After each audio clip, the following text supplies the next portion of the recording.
Welcome back. OK, let's get my next guest out. She's one of my favourite comedy writers and performers. It is the wonderful Ruth Jones, ladies and gentlemen.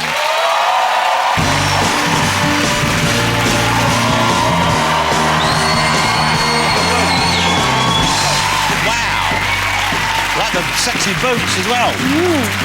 They look like your tights were just going down and became boots. They're kind of black boot tights. Yeah. You like the effect? Yeah, I like the effect very much indeed. You look gorgeous, Ruth. Thank you very much. You look like you're getting younger every time I see you. I can't believe it. What's happening? Well, I've been spanked, I think. Ah, you're wearing your Spanx. Yeah, there's a lot of that going on in here. Okay. Yeah, you get to a certain age, you know, and you just need that help. Can I put my feet up? You can do. Relax, do that, show off those boots.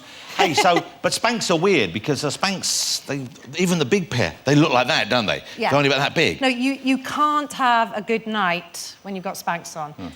Unless you're off your head, I should imagine. But, it's got to be one or the other. Do you always remove them properly, or have you ever had someone cut you out of them? No, I always clear up after me. I always remove everything. I had a Spanx T-shirt given to me. Did you? Yeah, and it hurt my shoulder so badly just trying to get into it that I had to give up. I mean, they're dangerous items. Yeah. Would you ever use stuff like that, then, yes, to help I you? do stuff like that. Really? I obviously don't at the moment, but yes, I would. Hey, you know, talking to Matt Smith, and of course we were talking to him about the Doctor, and that's a role which he's always going to be associated with. Yeah. Just as you are always going to be associated with Gavin and Stacey, of course, because enormous success for you and for James, and just a great series. What a great memory for everyone who loved it and watched it. And that must still follow you around. You must still get a lot of comments, a lot of kind of feedback from that. Yeah. I did get it quite weirdly at a funeral, and it was after the funeral outside the crematorium. And I was quite sad, very sad, and somebody came up to me and they went, what's occurring? I'm at a funeral?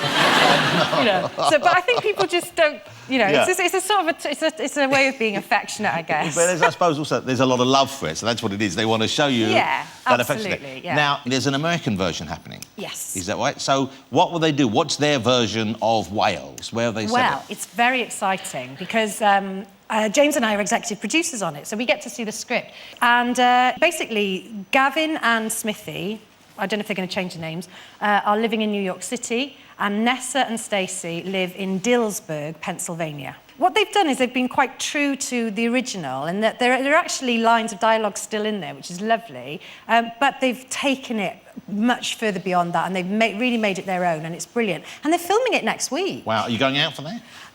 No, but if it goes to a series, I'd love to go out there. I'd love to be in it. That would be great, wouldn't it? Yeah. Let's talk about Stella, because Stella is your big hit since then. And that, I mean, I would have thought it takes some courage to come straight out of something as successful as that. So I'm going to write something else, I'm going to write it on my own, do it. Is it based on real experiences for you, or is it based on characters you actually know, people you know? There's a new character in Series 2 called Auntie Brenda, who I guess is a little bit inspired by my grandmother, because she was very much Welsh and tell it as it is, and she'll say lines like, manic depressives I can handle, anorexics won't give them the time of day. But there are characters in there, like Paula and Di, who have this really quite mad sex life, and people go, oh, did you base it on yours? And I think that's for me to know and you to find out. But we've got a bit of sci-fi in there, because Paula and Di, who like to explore the more creative side of their sex life. One of their fantasies that they like to act out is when Di plays an alien, and he comes and he numbs Paula with his probe. And, it's from one of those sort of 1950s sci-fi films. They reenact that. Like an alien abduction kind of thing? Yeah. Wow. So we've got a bit of sci-fi going on. And where's that come from? I have no idea. I have a very dark, dank, weird mind in there. Yeah. And I like to just pull things out, OK, have a look at this. This is, if you haven't seen Stella, I think you will very much enjoy it. This is a very funny clip. Hiya. All right, Stella? Never been better, Ree. Who put that cocking smile on your face, then? Oh, wouldn't you like to cocking know? Yo, Mrs. B, you is looking mighty fine divine. Here you go. There she blues. What in God's name's the matter with you? Have you been up all night drinking? No, I've been up all night shagging. You should try it. See ya.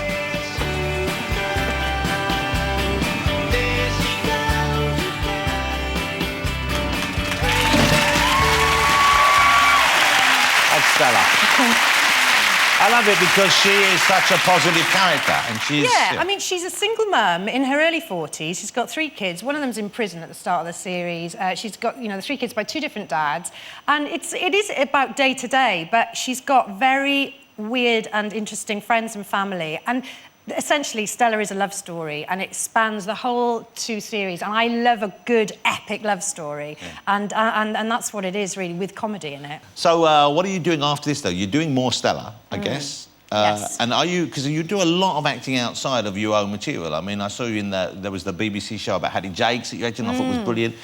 Do you like being on stage? Do you like doing that kind of acting as well? Stage terrifies me, really. I would like to do it, but it just... Forgetting the lines, I just think, you know, at least with TV, you can go for another take. Do it again, yeah. But no, Stella, because we're writing another series of Stella, so we're going to be doing that for the foreseeable future. And we have a production company, my husband and I, so we're getting that up and running with other people writing stuff that's nothing to do with me. Let me ask you about, you know, we're talking about writing the sex scenes, is that you've been with your husband for a long time. Yeah. And you said you find there's a lot of humour in sex. Do you bring stuff from your bedroom in it? Does he mind if you write stuff? Is there...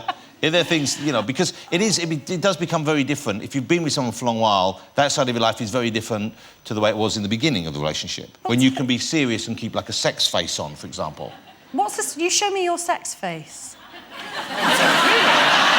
that what you do? It's one of a few sex faces I have, yeah. Isn't it more... I don't know, shouldn't you pout a bit more? It's very serious, isn't it, the early days of a sex face? Because you feel it should be, because you go... Oh, yeah. Yeah. I'm going to do that. I love the... You sound like, I don't know, a very friendly dog. I notice you're not sharing any of yours with me. I'm not sharing anything. Well, let's have one bit of your sex face. Oh, my gosh. Come on. That's not it. That's not it. I'll show you my sex face later, Jonathan. OK, I'll tell you on that. Lovely to have you. If you haven't seen Stella, it's out on DVD. It's great fun. Of course it is. It's got Ruth Jones in it. Ladies and gentlemen, Ruth Jones. Thank you, Ruth. Join me after the break when I'll be chatting to the one and only Sir Ian McKellen. You won't want to miss it.